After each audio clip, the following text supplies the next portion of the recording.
तो सबसे पहले मैंने आलूओं के बड़े बड़े पीसेस काट के उनको डीप फ्राई कर लिया है, गोल्डन ब्राउन कर लिया है उनको। अब एक कढ़ाई में घी गरम कर लेंगे, उसमें थोड़ा सा जीरा डालेंगे।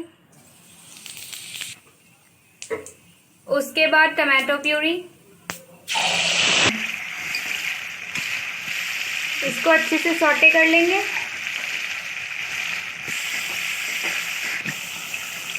प्यूरी अच्छे से पक चुकी है। अब मैं इसमें मसाले डालूंगी। हल्दी पाउडर,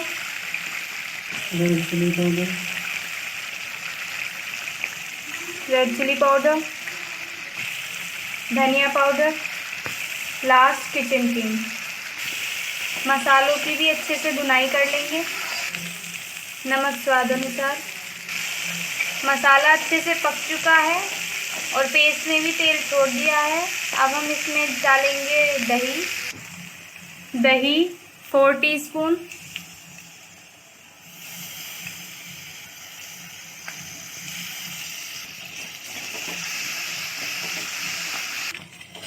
पेस्ट रेडी हो चुका है। अब मैं इसमें आलू डालूंगी।